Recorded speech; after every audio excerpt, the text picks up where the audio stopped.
here is a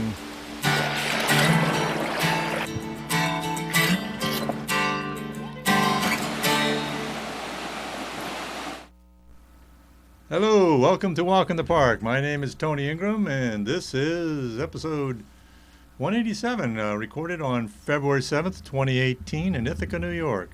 If you want to see all my episodes, you can go to my video blog, walkinthepark.tv. That's a URL. That's a link there, walkinthepark.tv. See all my episodes. Watch it online anytime you want.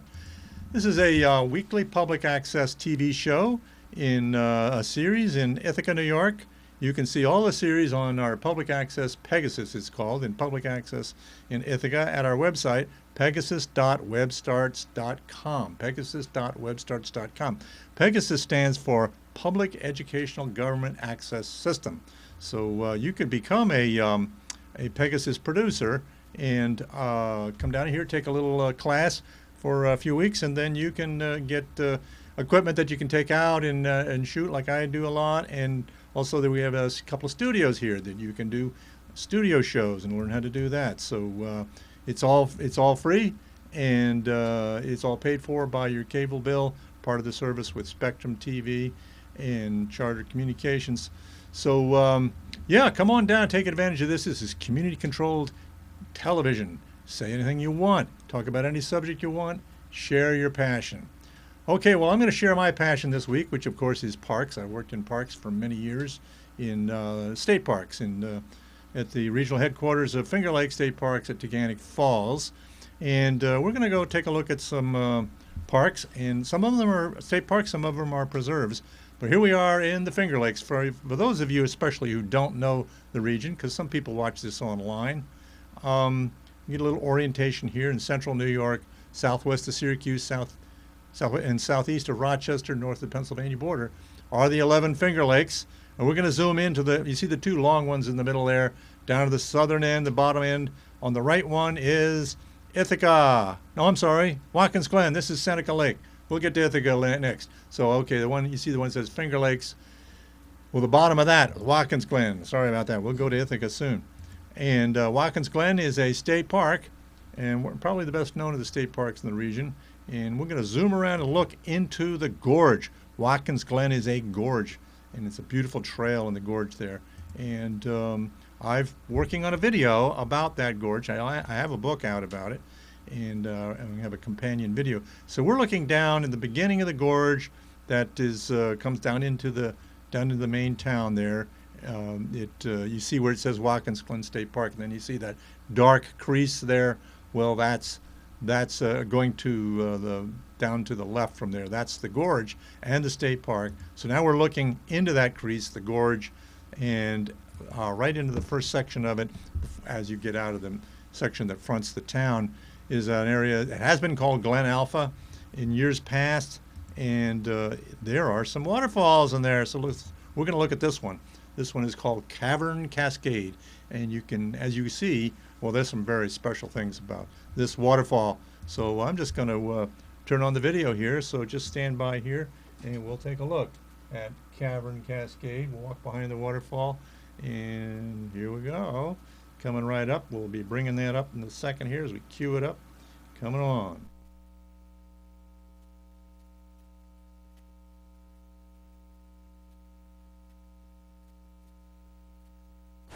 At the top of the stairs above Minnehaha Falls, you enter Cavern Gorge, so called because it is narrow and dark, almost like a cavern without a ceiling. At the back is Cavern Cascade, the first of two waterfalls you can actually walk behind.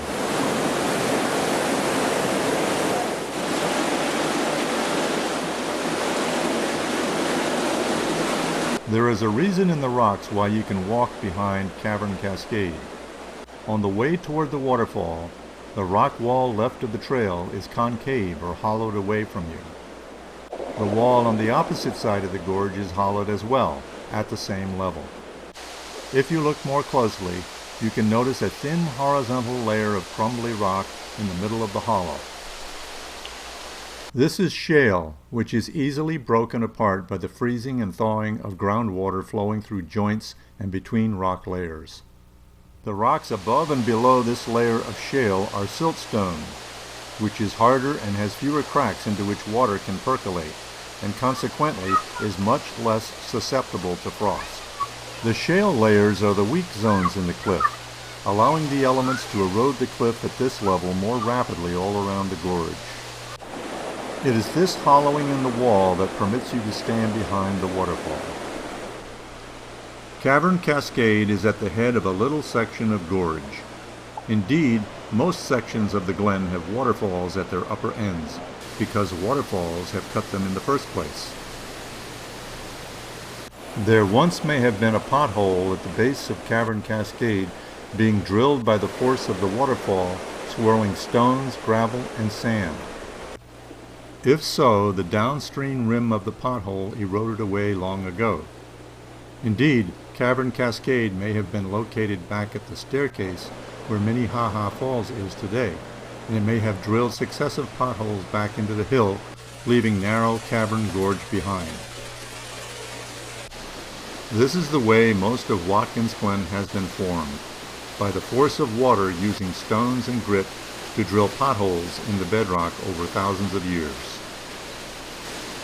In the 1800s, visitors ascended the long stairs to climb above Cavern Cascade. After the state took over Watkins Glen in 1906, the spiral tunnel was cut, and a spiral staircase built inside the cliff that takes you right above Cavern Cascade. Walking behind the falls and up the spiral tunnel is the most memorable spot in the glen for many visitors. Pretty cool, huh?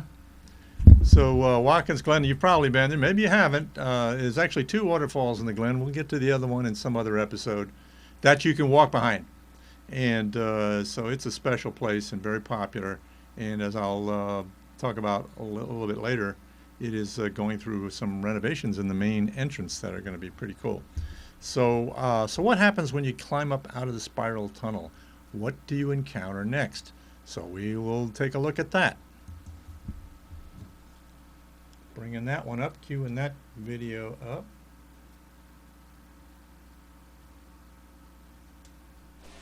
Once you emerge from the spiral tunnel, a new section of Watkins Glen opens up to you.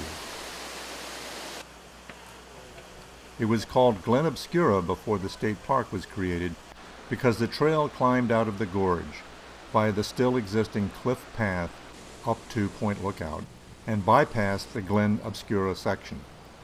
In the 1800s, you could only see Glen Obscura from a footbridge over the gorge ahead. The iron bridge was built in the early 1870s, and its original ironwork is still in place today.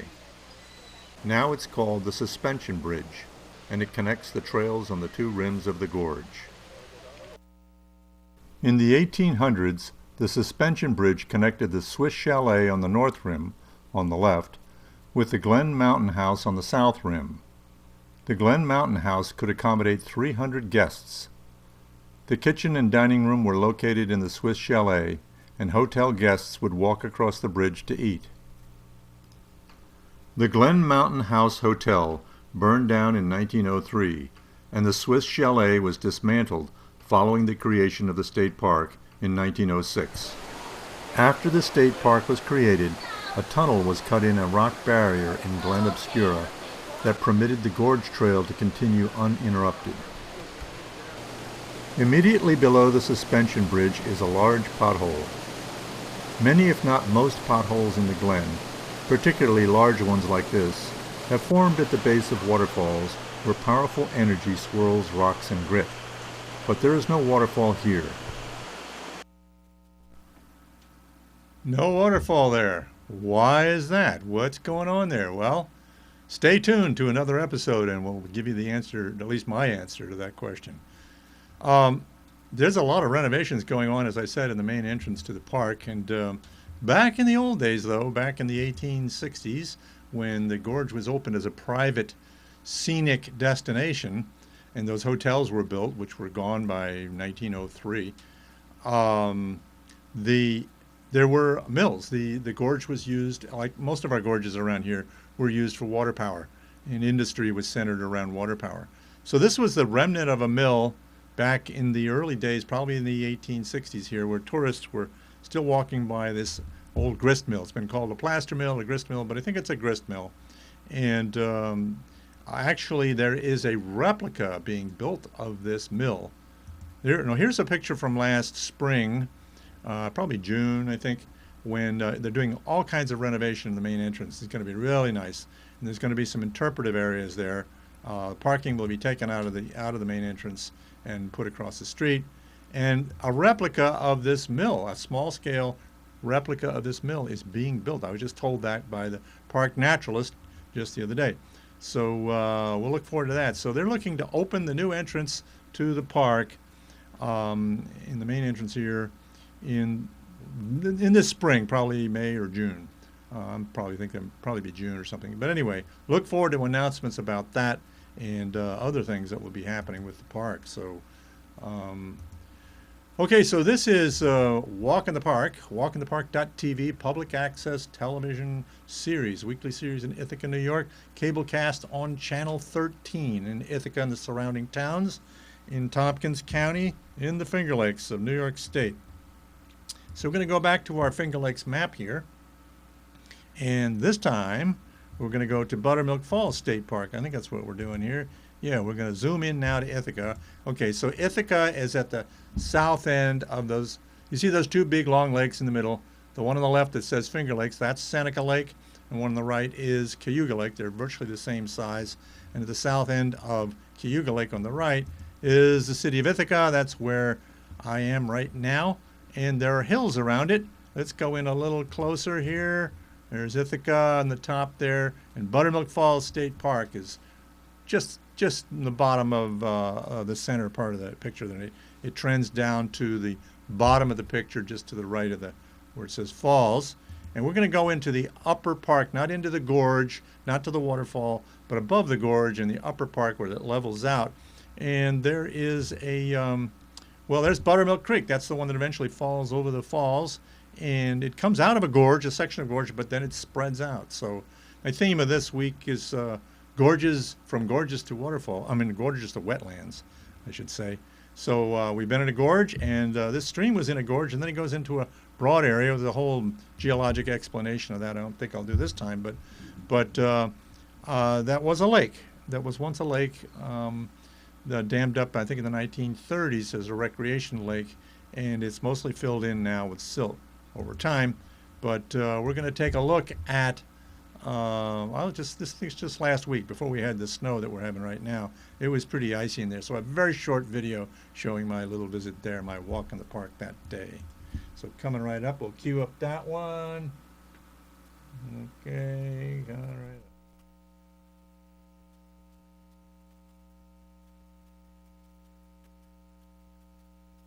At the end of January, I went on a little walk on the Lake Treman trail, that which is still open, and it was really packed down with ice by people's feet, so I didn't go very far. Like, this is the upper end, and then there's a little tributary coming into the lake along the trail, and then walk along. You got a view of the Buttermilk Creek as it cuts through what's now left of Lake Treman, which is really a filled-in body that's mainly sand and gravel and a wetland. And here's a swampy area along the trail before the trail cuts up the hill where it's closed for the winter.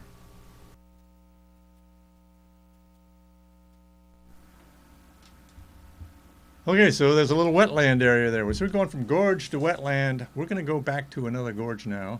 We'll still be in Ithaca. So let's take a look at our Ithaca map here. Google Earth picture here. There's Ithaca. And then we're going to go a little closer in here to, we're going to go up over Ithaca, and then we're going to look to the right, what they call East Hill, where Cornell University is.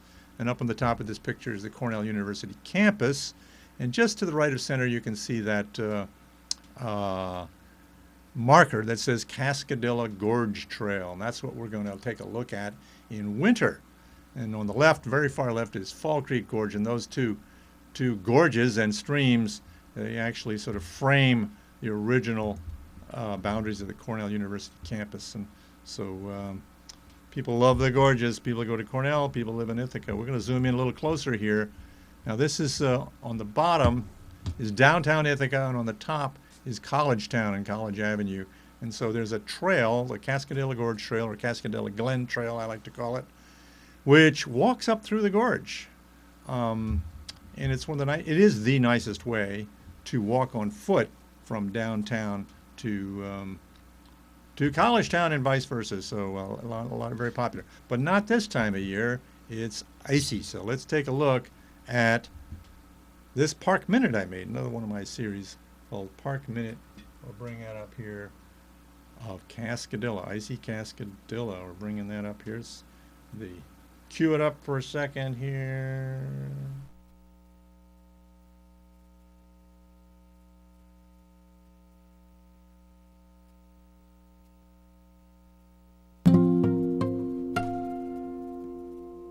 The quickest way by foot from downtown Ithaca to the Cornell University campus is along the Gorge Trail in Cascadilla Glen.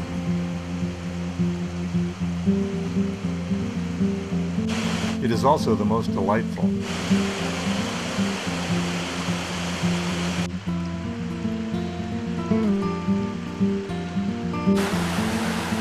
But in winter, ice and the chance of rock slides make walking the trail too dangerous, and it is closed. But you can still enjoy the first icy waterfall from the beginning of the path downtown in the little park known as Treman Triangle. And you can peer into the glen from a walkway on the north rim of the gorge, between downtown and Stewart Avenue, halfway up the hill.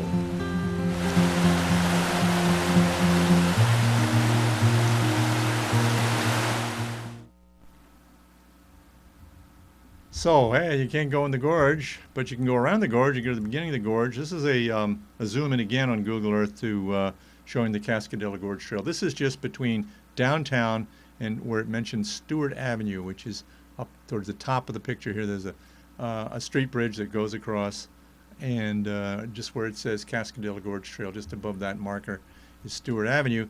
And just to the left of the gorge, you can see this squiggly road. That's what do they call it? Cascadilla Park Road, I guess it is. And there's a path that goes just to the right of that along the rim. So between downtown and Stewart Avenue, the lower half of the gorge, at least you can get up and get a lot of views into the gorge. And of course you can look off the bridges and that sort of thing and look at the beginning of the gorge. But shouldn't go in it. It's too dangerous. You can really, you can have a very bad end to your day in any of our gorges in the wintertime because of the ice that you can slip into the stream, falling ice, and of course falling rock because the freezing and thawing splits up our weak shale, which can come down at any time and do you harm. Once again, this is Walk in the Park. walkinthepark.tv is my website to go see all of my episodes, including this one. Will be posted soon after this show is first shown, and will first be shown on February 8th. So you can go to there also and see the schedule of all of the cable casts of every episode as we post them. So public access television, Ithaca, New York. Come down and go on the website at pegasus.webstarts.com and see what all the different public access series are. And also, if you're interested in producing your own television series or individual show or whatever it is you want to do, you can get trained and certified to do that and use the equipment and studio and so forth. So we're going to take another little trip. We've gone to another gorge here. We're going to go to Wetland again. And here we go, Google Earth. On the upper left there is Ithaca. And just above that is the bottom end of Cayuga Lake. But then you see the marker and it says Roy H. Park Preserve of the Finger Lakes Land Trust. So this is one of their major preserves. It's been expanded over time. Here's the Finger Lakes Land Trust map of it, again showing Ithaca and the Roy H. Park Preserve. Now I'll zoom in a little bit here. Shows the boundary of the preserve. And actually I'm going to read something off of here. I think I've got some a little bit of copy here to read. See if I can bring that up here about the preserve that they wrote. Oh, yeah, I don't have that on here. Oh, I forgot to do that. Okay. Anyway, it does connect two forests here. You see to the left of the star, just up above that, it says Yellow Barn State Forest. and then to the right is Hammond Hill State Forest. And this is a connector, so this is all part of a large scheme to, well, we'll get to that in a second, but where are we going here? We'll get into here. Okay. It's part of a large scheme to connect wildlands, publicly owned wildlands, preserves, state forests, state parks, and so forth, national forest, all around the Finger Lakes. And we'll get to that in a moment, show you a map of that. But from the preserve here in the middle there is a trail that goes up to Hammond Hill State Forest, and there's like 20 miles of multi-use trails in that state forest, especially cross-country ski trails, actually. And here is the Department of Environmental Conservation trail, 1 mile trail that goes up to the forest, connects the preserve with the state forest, and it's on Star Stanton Hill, which is over 2,000 feet in elevation. So pretty cool. We're going to go now up in the air here and take a look right down on the northern entrance to the preserve, and you can see a little squiggly line there. That's a boardwalk that goes across a wetland and a pretty neat marsh. Here's where you park along the road, Irish Settlement Road, that is. It's between Slaterville and Dryden it goes. And there's a nice information kiosk there. We'll take a closer look at it here. Some information, linking open spaces. It's talking about connecting the forests there. Zooming in with a nice map and details. A lot of information on that interpretive kiosk, so that's a fun thing. You can go online and get most of this information too at their website at fllt.org, fllt.org, or just Google Finger Lakes Land Trust and you can make your way to the preserve. This is the whole network of wildlands that the Finger Lakes Land Trust and partners are trying to connect, along with the Finger Lakes Trail Conference and the New York State Department of Environmental Conservation and the National Forest Service and others. What they're calling the Emerald Necklace that will go from where we are in the upper right there, or actually left, right of center. Those are the state forests, and the preserve is in there. And then down below Ithaca, and then all the way up between Seneca and Cayuga Lake for the Finger Lakes National Forest, which is a pretty cool place in its own right. So that'll connect wildlands. Some 50,000 acres of wildlands will be connected. Well, the reason I actually went to this wetland in this show is because my friend Bill Hecht took some great winter aerial photographs. Maybe they're drone photographs, I'm not sure. Probably are. Of the upper end of the wetland. And there's a boardwalk that goes through the wetland. Here it is in better weather. This is actually the end of May one year, and it was like 95 degrees. It was a dedication to the boardwalk, actually. And then down closer to the level, this nice marsh. There's also a gorge in there too, so this alternation between gorges and wetlands, it's a whole interesting story in itself, which we'll get more into some other time. So here's the gorge that's downstream from there. This is 6 Mile Creek. All of this water is 6 Mile Creek that eventually flows into downtown Ithaca and into Cayuga Lake. So it's part of the Cayuga Lake watershed. So anyway, I'm going to show you another short video I took in October of 2016, so almost a year and a half ago, in the late afternoon, almost at dusk, actually, just before dusk and at dusk, of this end of the Roy H. Park Preserve.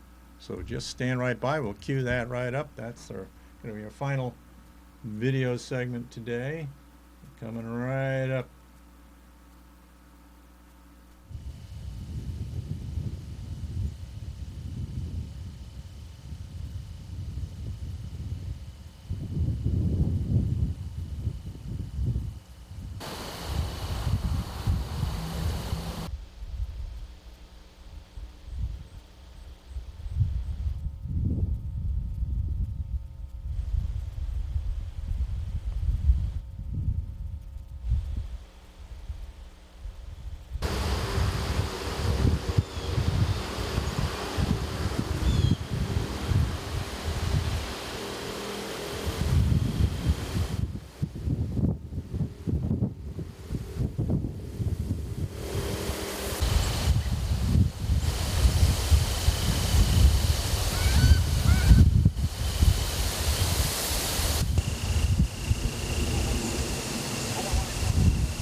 So that's a lovely evening. It was. I was hoping actually to see some of the beavers because those wet areas, those ponds and stuff, were created by beaver activity. There's some beaver dams and beaver lodges and that sort of thing there. So it's a really pretty spot.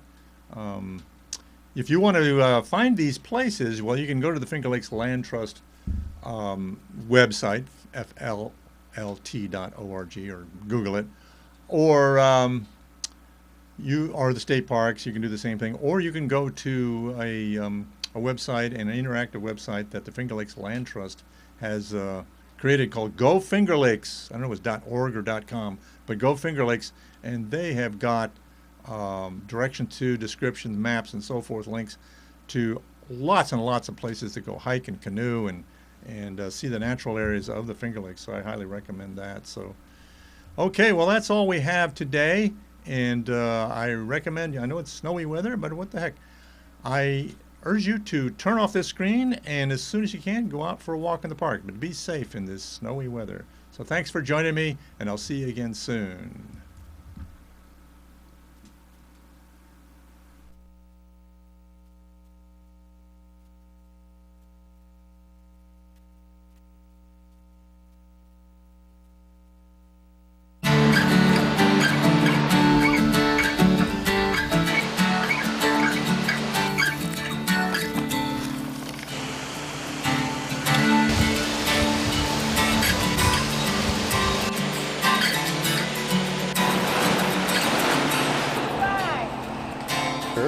Is a